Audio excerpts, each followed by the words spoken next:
y le dice, maestro, sabemos que vienes de Dios, porque las cosas que tú haces, nadie las puede hacer a menos que Dios esté con él.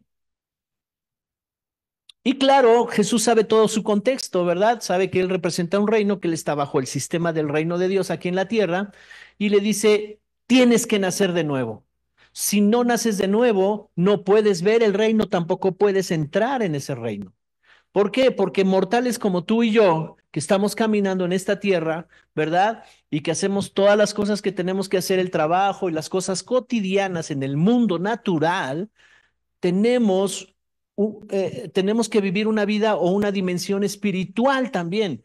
Y que tus ojos no te permiten ver eso que se mueve en la dimensión espiritual. ¿Me explico?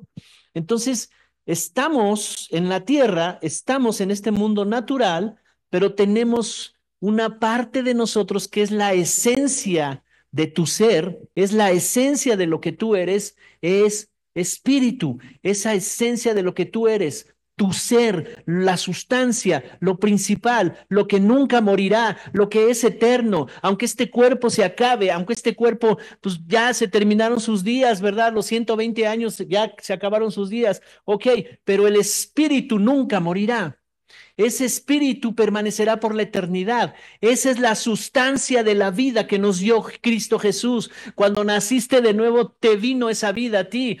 Naciste de nuevo y esa vida está circulando dentro de ti y esa vida le está dando vida a tu alma y le está dando vida a tu cuerpo. Por eso es que ya menos te enfermas, ya casi no te vas a enfermar en la medida que vas entendiendo quién eres, porque esa sustancia que está dentro de ti es el espíritu del hombre que fue renovado y lo que dice segunda de Corintios 5:17, soy nueva criatura.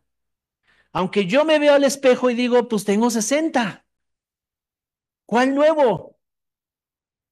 Pero cuando entiendo que lo nuevo es lo que está acá adentro, que ese espíritu no morirá, que ese espíritu no envejece, que ese espíritu no se enferma, que ese espíritu nunca muere.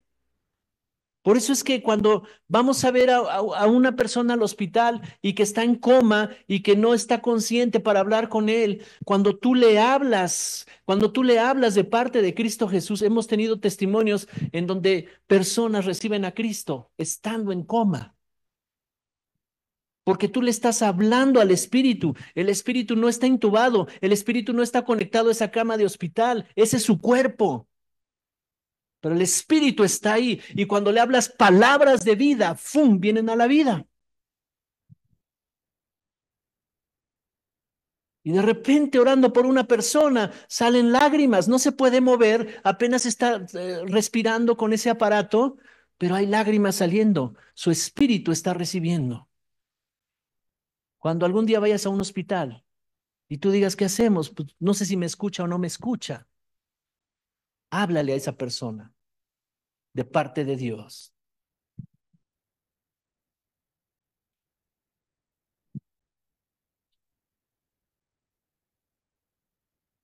Estamos bajo un nuevo sistema que ve las cosas diferentes, ordenadas, alumbradas y llenas de la plenitud de Dios. Entonces, en Colosenses 2:9, vamos a Colosenses 2:9.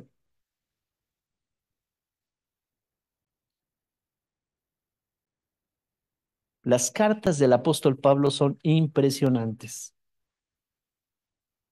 Él mismo da testimonio de que fueron reveladas en el tercer cielo.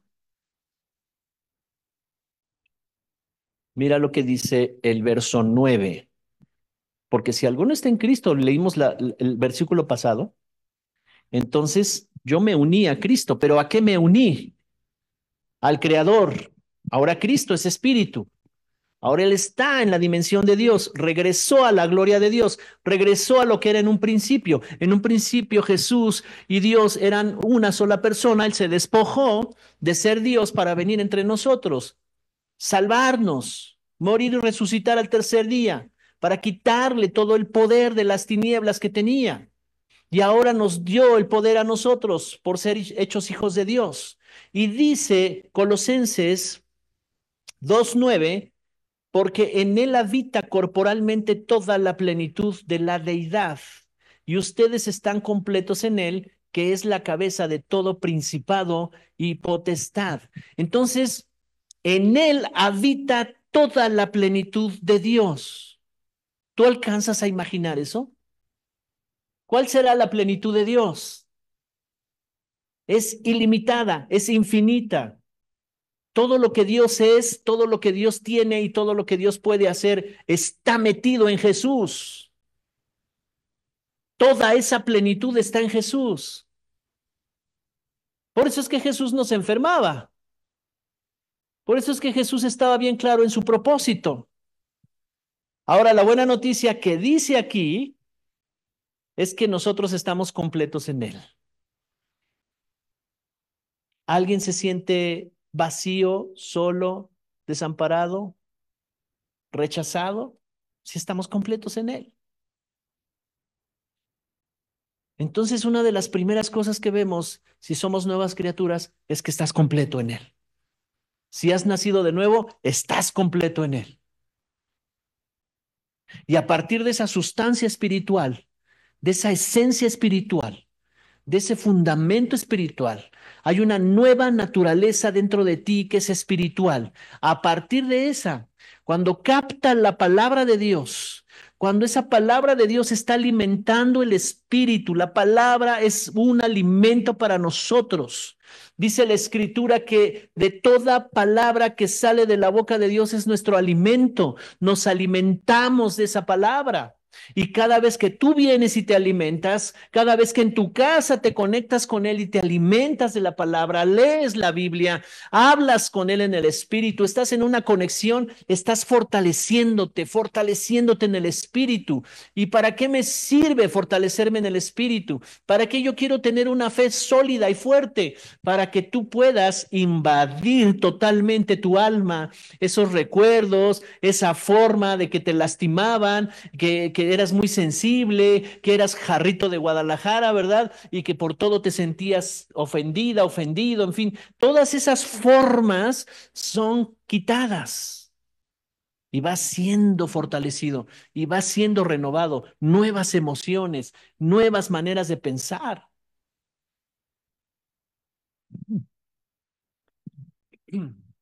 Pablo dice que nuestra mente tiene que ser renovada. En nuestra mente, la mente y el cerebro están conectadas. El cerebro es el órgano, pero la mente es esa parte interna que piensa, que tiene las ideas. Y sabes qué, deja marcas en el cerebro. Los neurocientíficos han investigado toda esa parte y han visto rutas neuronales. Son como ramificaciones, arbolitos que están grabados ahí en el cerebro. Y los recuerdos te conectan con eso. Es parte de la mente conectada al órgano, ¿verdad? El cerebro, la mente con el cuerpo. Y entonces, cuando alguien está viviendo algo que le recuerda a su pasado, ¡ah! Me sentí mal. Es que no me quiere hablar, pastor. ¡Ah! Y me siento mal. Y más si es alguien cercano, pues todavía peor, ¿verdad? Y es muy difícil para algunos decir, pues no me quiere hablar, pues es su problema. Aquí estoy yo, la amo. Y cuando venga a mí, vas a ver que la amo. Por el momento no quiere hablarme. Punto. Ay, qué frío, pastor. Estamos hablando de una mente renovada. ¿Me explico? Voy más para adentro. Ok.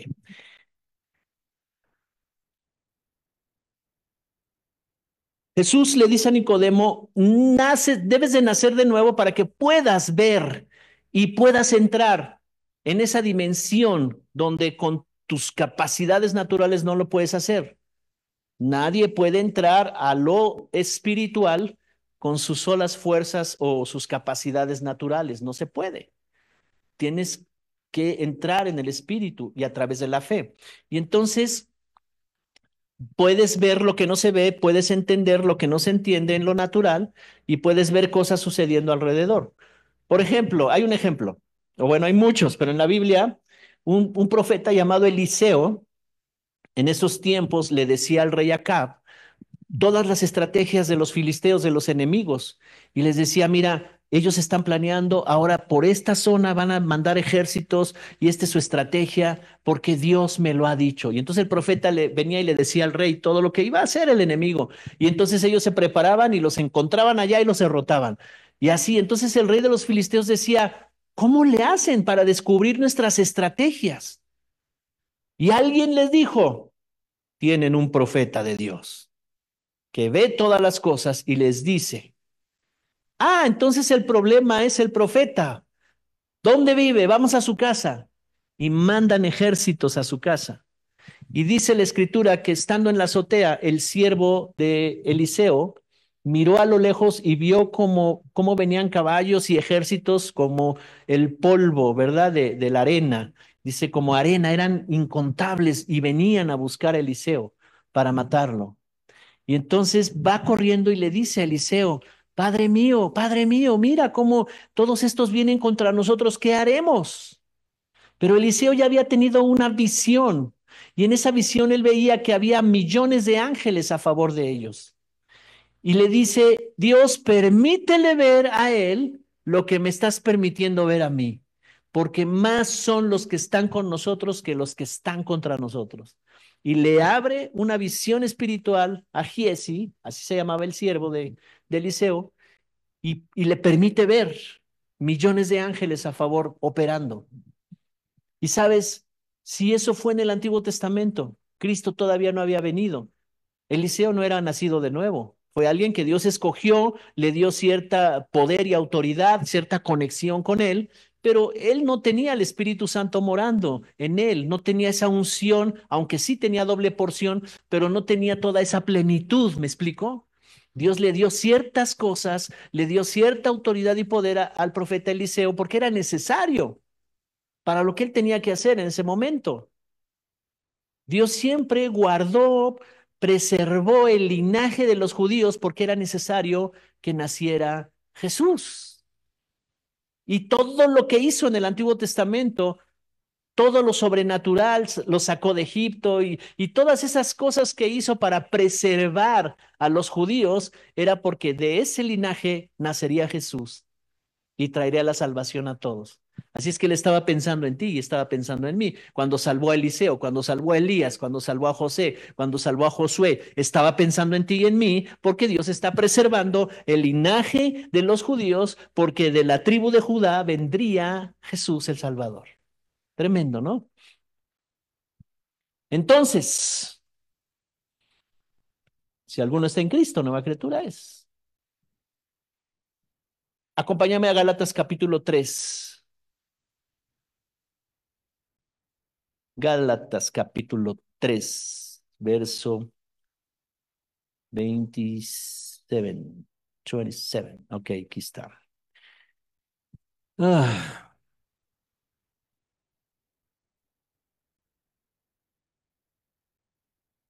dice, verso 27, porque todos los que han sido bautizados, estoy en Gálatas 2, 20, dije 2, 3, 27. Gálatas 3, 27 dice, todos, ¿cuántos? ¿Cuántos? Y todos son quienes, pues todos los que hemos creído, ¿verdad? Todos nosotros.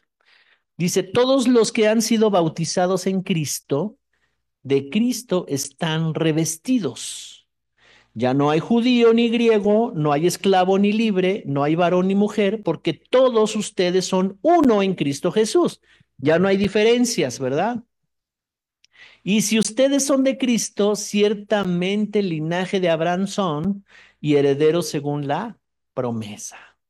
Así es que Cristo nos conectó con todo lo que Dios le había prometido a Abraham, nos conectó, porque él viene de ese linaje de Abraham, del linaje de Abraham viene la tribu de Judá y de ahí nace Jesús. Y entonces Jesús, al conectarnos con él y al unirnos con él, somos linaje también de Abraham. Ya no hay diferencia de nacionalidades, ya no hay diferencia de género. Tanto hombres como mujeres somos igualmente hijos de Dios y somos igualmente herederos de la promesa. Amén. Esto debe de quedar muy claro. ¿Y por qué estamos haciendo énfasis en esto? Porque aquí viene la parte ya para terminar en lo que vamos a hacer en este día. Hay una historia que llegó un momento en que el pueblo de Dios se quedó en Egipto. Saben la historia, ¿verdad? Por medio de José, tiene sueños y Josué había sido preparado 18 largos años para estar enfrente de Faraón revelándole los sueños que tuvo Faraón. Y entonces la Biblia nos dice que siendo un pueblo nómada, porque estaban los hijos de Jacob ahí, ¿verdad? Asentados en esa tierra, y José llega de alguna manera porque es vendido como esclavo, porque sus hermanos no lo quieren, porque Dios le daba sueños y ellos se llenaron de envidia porque Dios estaba con él y todo eso, y lo venden como esclavo y llega allá a Egipto y termina en la cárcel. El proceso es largo de José, pero termina en la cárcel y después ahí en la cárcel conoce al panadero y al copero del rey, del faraón, y ahí les interpreta sueños y él empieza a tener fama de que interpreta los sueños. Y entonces estos hombres salen de la cárcel y cuando Faraón comienza a tener sueños de las 7 vacas gordas y las 7 vacas flacas, y él no sabía cuál era el significado de esos sueños, entonces el copero se acuerda y dice, allá en la cárcel había un hebreo que interpretaba los sueños. Y entonces dijeron, pues tráiganmelo. Y ya fueron por José, lo sacaron de la cárcel y lo trajeron delante de Faraón. Y él le dijo, yo le preguntaré al Señor de qué se tratan tus sueños. Y el Señor le dice, ¿verdad? Pero no solo le revela los sueños, sino que le dice qué tiene que hacer. Pero ya para este momento, José ya había estado preparado en administrar los recursos. Y cuando le revela el sueño, los sueños a Faraón, le dice estas vacas gordas significan que va a haber 7 años de gran cosecha, ¿verdad? Abundante cosecha como nunca había visto, han visto ustedes, y estos otros 7 años va a haber escasez, va a haber hambre. Y entonces Faraón dice, ¿y entonces qué vamos a hacer?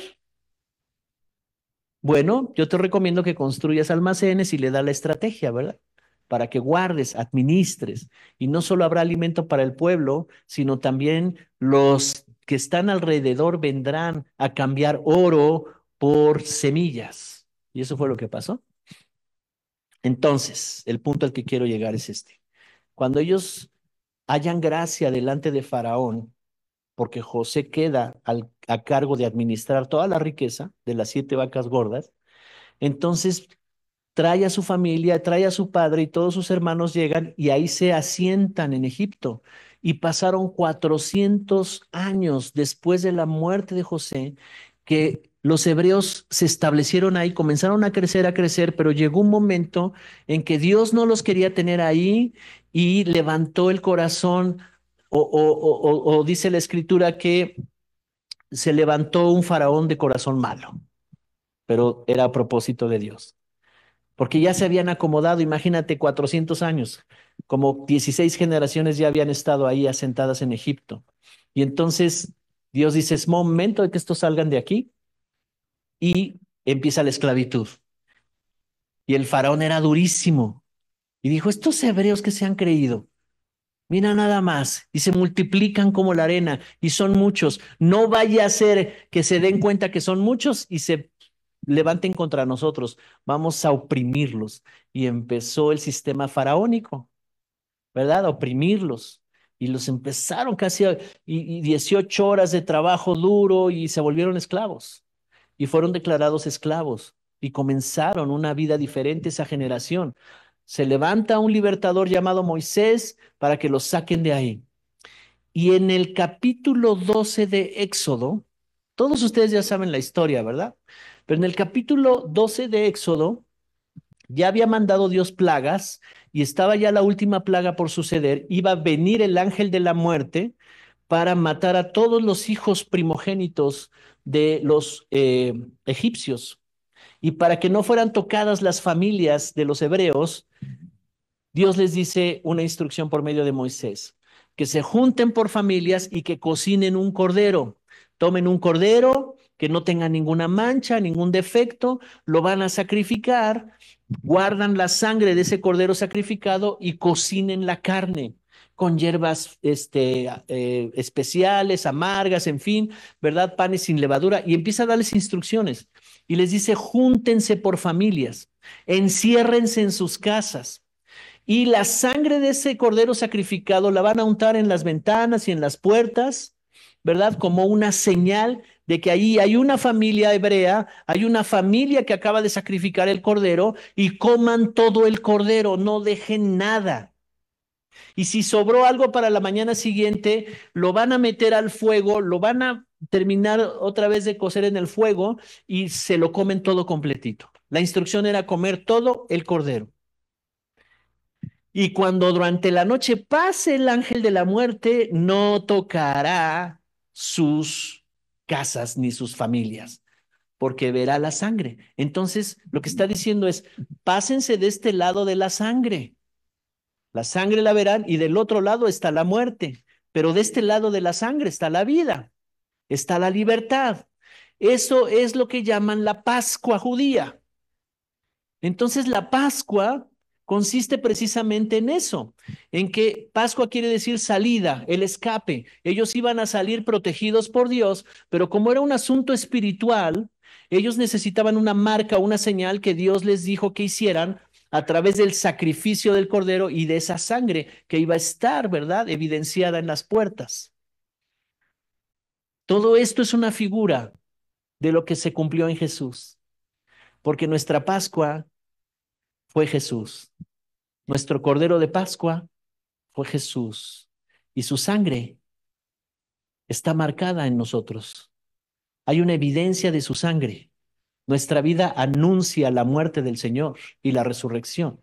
Hay una evidencia de que Él murió por mí. Por eso cuando Satanás y todo lo que representa ese reino quiere venir con muerte, quiere venir para arruinar mi matrimonio, arruinar mi salud, arruinar mi economía, arruinarme, no puede porque hay una evidencia. La sangre del cordero está sobre mí. Y cuando yo me alimento del cordero, me alimento del cordero, me alimento de su carne y me alimento de su sangre, ¿qué quiere decir eso? Que estoy alimentándome de su palabra y lo que habla su palabra acerca de la muerte y resurrección de Jesús, que yo lo creo y eso alimenta mi espíritu. Porque no solo de pan y garnachas vivirá el hombre, bueno, garnachas no vive el hombre, ¿verdad? Sino de ese alimento natural no vivirá, sino de toda palabra que sale de la boca de Dios. Así que cada vez que yo estoy aquí sentado, cada vez que me está llegando revelación y entendimiento, mi espíritu está siendo alimentado. Estoy comiendo de Jesús, estoy comiendo de su palabra. Pero hay algunos que comen solamente una parte.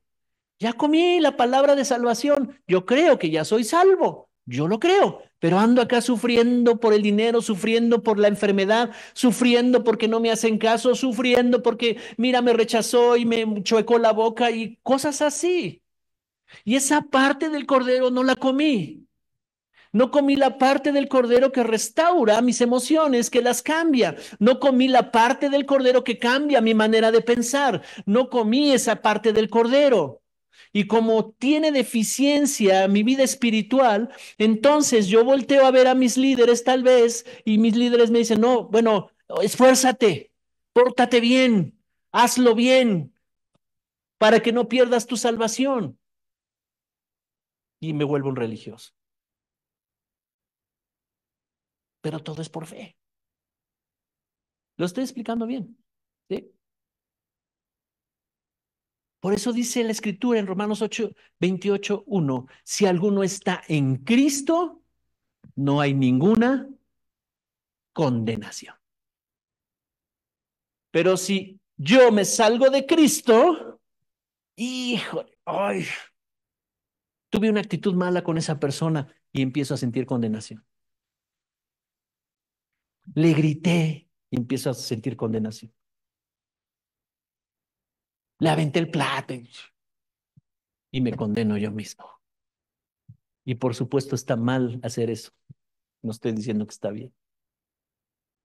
Pero entonces, ¿cómo? Eso de que ninguna condición. Yo entiendo quién soy y le aventé el plato. Y después reflexiono y digo, esto no debe pasar. Soy nueva criatura. ¿Sabes qué, mi amor? Perdóname. Tuve una mala actitud contigo.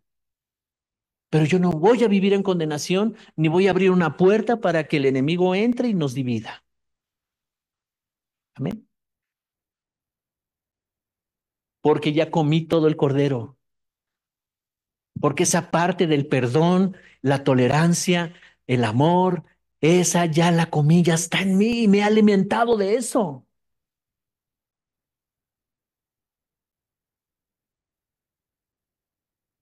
¿Cuántos están entendiendo algo en este día?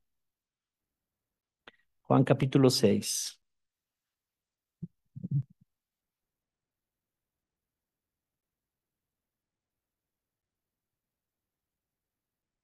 Ya casi llegamos, ya casi llegamos. Juan capítulo 6, verso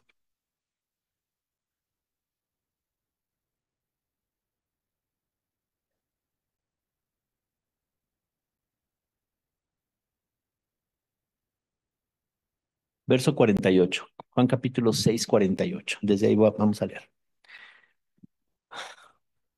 Híjole, si yo hubiera estado ahí con los judíos, no sé, ¿verdad? Pero en esta escena, porque los judíos estaban teniendo una discusión con Jesús y su argumento era, nuestros padres recibieron el alimento y ellos se sentían orgullosos de eso, de sus antepasados. Y ellos recibieron del cielo y ellos recibieron. Y fíjate cómo les responde Jesús, verso 48, yo soy el pan de vida. Sus padres comieron el maná en el desierto y murieron. Este es el pan que desciende del cielo para que el que de él coma no muera. Acabo de decir que si naciste de nuevo no morirás. Hay eternidad viviendo dentro de ti. ¿Por qué angustiarse por las cosas perecederas de este mundo? Mejor cambiemos la óptica, cumplamos nuestro propósito y disfrutemos las cosas. Habrá situaciones, sí. Habrá momentos de crisis, sí, pero aún en los momentos de crisis sabremos discernir cómo la estrategia para salir adelante y salir victoriosos, porque el victorioso vive en mí. Amén. Entonces, mira lo que está diciendo aquí entonces. Vamos otra vez, Juan 6:51. Yo soy el pan vivo que descendió del cielo. Si alguno comiere de este pan, vivirá para siempre. Estoy en el verso 51. Yo soy el pan vivo que descendió del cielo. Si alguno comiere de este pan, vivirá para siempre. Y el pan que yo daré es mi carne, la cual yo daré por la vida del mundo. Así es que cada vez entre más yo profundizo en esa muerte y resurrección, yo me doy cuenta en las cartas de Pablo cómo esa palabra dice que me ha posicionado, dice que yo fui espiritualmente con él llevado a la muerte y espiritualmente resucité con él y yo comienzo a comer espiritualmente de esa palabra y me alimento de eso, entonces la vida eterna será una realidad en mí. Esa abundancia de vida. Luego dice aquí, entonces los judíos contendían entre sí diciendo, ¿cómo puede éste darnos de comer a comer su carne? Y Jesús les dijo, de cierto les digo, si no comen la carne del Hijo del Hombre y beben su sangre, no tienen vida en ustedes. Wow. Yo puedo conocer teología, puedo saber cifras, geografía, contextos, usos y costumbres de los judíos, de los rabinos, puedo conocer todo eso, teología. No digo que esté mal, pero si yo me quedo con eso y no me como la palabra del Cordero, De nada sirve. Seré un religioso. ¿Me explico? ¿Cómo puede éste darnos de comer su sangre? Jesús les dijo, de cierto les digo, si no comen la carne del Hijo del Hombre y beben su sangre, no tienen vida en ustedes. El que come mi carne y bebe mi sangre tiene vida eterna y yo le resucitaré en el día postrero, porque mi carne es verdadera comida y mi sangre es verdadera bebida. El que come mi carne y bebe mi sangre, en mí permanece y yo en él. Y como me envió el Padre viviente y yo vivo por el Padre, así mismo el que me come, él también vivirá por mí. Gracias, Señor. Yo estaría saltando de júbilo diciendo, claro, ahí está la vida. El que come mi carne y bebe mi sangre, en mí permanece y yo en él. Tremendo. ¿Le puedes dar un aplauso al Señor?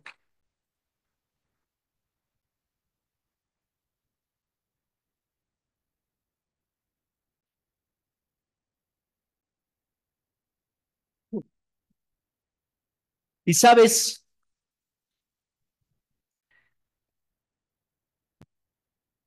cuando Jesús estaba ya por ser sacrificado, porque todo esto que vimos, bueno, no leímos el texto de Éxodo 12 por está larga la instrucción, pero te lo dejo de tarea y yo te hice un resumen de lo que dice ahí. Pero todo eso fue como una proyección de lo que iba a pasar con Jesús. Y Jesús ya sabía que venía ya el momento de ir al sacrificio, ya el momento de que iba a ser entregado y decide tomar una cena más con sus discípulos y acondicionan un lugar, el aposento alto, para ahí tener la cena de la Pascua, porque ya era tiempo de Pascua. Jesús fue crucificado en el tiempo de Pascua y todo estaba conectado, sincronizado con esas fiestas judías. ¿Por qué? Porque él iba a anular lo que se hizo en el pacto pasado, esa Pascua que todas esas generaciones hasta Jesús recordaban y recordaban la Pascua y celebraban esas fiestas de la Pascua. Ahora venía un nuevo pacto. Ahora venía el pacto del Cordero de Dios. Todo eso de la Pascua fueron corderos que sacaban de las manadas, ¿verdad? Y que los sacrificaban cada año. Y era un ritual que Dios había mandado en la ley. Pero ahora viene un nuevo tiempo, ahora viene un nuevo pacto. Y Pablo nos enseña acerca de esto y acompáñame a Primera de Corintios capítulo 11.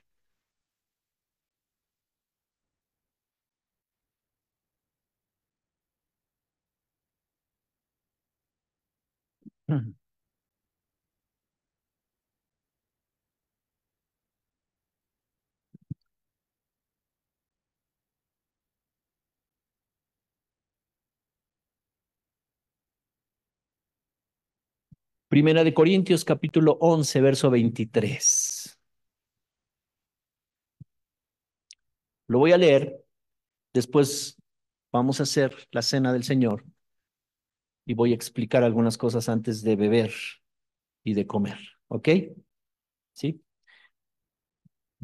Primera de Corintios 11, verso 23 dice, porque yo recibí del Señor, dice Pablo, lo que también él les he enseñado, que el Señor Jesús, la noche que fue entregado, tomó pan y habiendo dado gracias, lo partió y dijo, tomar y comer, esto es mi cuerpo que por ustedes es partido. Y hacer esto en memoria de mí. Asimismo tomó también la copa después de haber cenado, diciendo, esta copa es el nuevo pacto en mi sangre. Hacer esto todas las veces que la bebieren en memoria de mí. Así pues, todas las veces que comieran este pan y bebieran esta copa, la muerte del Señor anuncian hasta que Él venga. Una instrucción. Y cada vez que lo hacemos, necesitamos tener esa revelación. No lo hacemos cada mes, no lo hacemos así cada semana, cada mes, pero lo hacemos con un entendido. Y yo pienso que con este entendido lo haremos más seguido, porque sí sería bueno hacerlo inclusive cada semana, pero si lo tenemos bien claro, bien entendido, porque la muerte del Señor anunciamos, mi vida anuncia que alguien murió y resucitó por mí, que me redimieron, que me dieron libertad, que ahora ya no soy esclavo, mi conducta, mi comportamiento, mis palabras, mi estilo de vida, mi manera de ser, mi manera de los resultados que yo tengo en la vida, cómo a través de mí, ¿verdad? Se proyecta Dios.